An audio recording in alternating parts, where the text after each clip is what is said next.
everyone, and welcome back to another setup because it's about to be July. I can't believe it. I don't know where the time has gone, but here we are, and I have just about, and I say just about, managed to think of another theme to go in with my things I'd like to see, places I'd like to go theme that I've been doing so far this year. We are going very similar to last month's, but last month was butterflies. This month is moths, because there are some fantastic tropical moths out there, and I would absolutely love one day to go travel the world and go look for moths, as well as butterflies and all the other things I like. These are definitely getting trickier to think of though, and I've still got 5 more to try and think of places I'd like to go or things I'd like to see that isn't repeating myself, because don't want to repeat myself. And I don't want to end up with something far too complicated for me to draw. So we're going to see if I can make it to the end of the year. I'm going to do a lot of brainstorming and try and make sure this works. But yeah, here we are. It is the July one. I genuinely can't believe we're about to hit July. And I really don't know where this year is going at all. And the fact that it is now summer and it's actually warm. It's really weird that it's this warm in the UK, because I'm not used to it being this warm in the UK. I'm not complaining, I love the heat, but it's definitely a weird one when I don't have to go abroad to get to it.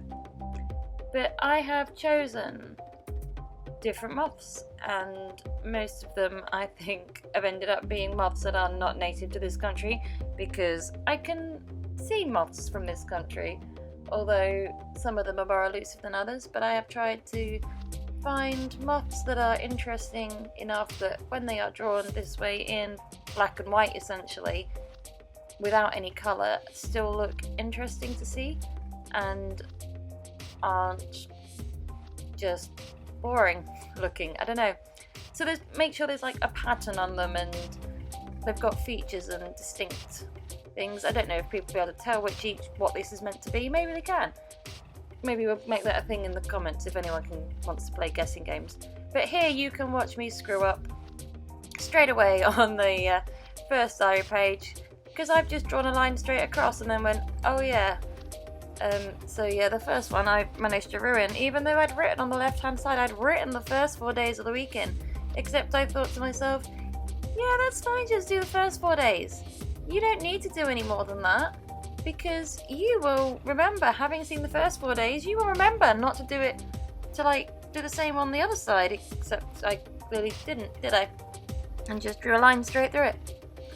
So at least, on this page I went in and did Monday and Friday at the top to remind myself before I went in with the lines that I needed to leave a gap for all the days of the week, or I needed to write the days of the week first, which is probably more of a accurate thing that I should have done. Do the days of the week first and then draw the lines. We live and learn. Maybe I should come up with a new layout so I don't end up with these situations where I somehow seem to mess up every single one, and I don't really own Tipp-Ex or Whiteout, whatever you want to call it, to fix it, because I don't like the look of it. I don't think it's subtle, so I just kind of wrote over it and hope for the best that I won't notice it, because it'll only be on one page for 1 week. And I am pleased to say I did manage to do the rest of the setup for the month without incident. For once, Here you go, I wrote them all in this time. Let's just write them all in from the start, and then I can't get it wrong. Well, I can get it wrong, but it's a little bit trickier to get it wrong.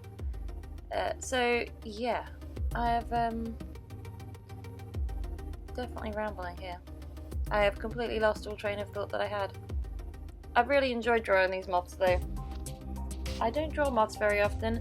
They're not something that you massively get to see a lot of, which makes me sad, because they come out mostly at night, and all the fancy ones are not in this country. I mean, the UK, a lot of our moths are small and brown.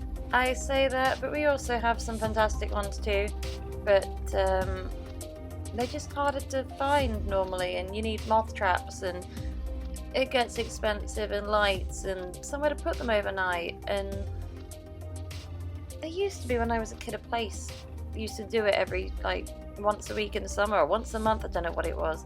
But I remember certainly going, and used to sit out at night, like 10, 11 o'clock at night somewhere with some kind of expert and with moth traps, and it was always fun to see. I will have to look into if that is still a thing, because I always enjoyed doing things like that.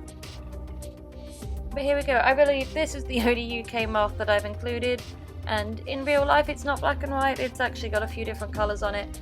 But as I am doing most of these in just with one pen, with the exception of 1 month where I went a little bit mad with colour, because it wouldn't have looked right without the colour,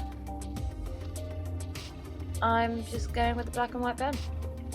And nobody come for me, because I'm about to back these with daisies, because they looked a bit plain on their own, and daisies are a nice kind of simple flower as a filler to just draw in and go mad with, even if that's not what these would be on. But anyway, I'm about to do the flick through, and I am definitely rambling, so I'm going to leave you to it, and I'll see you next time.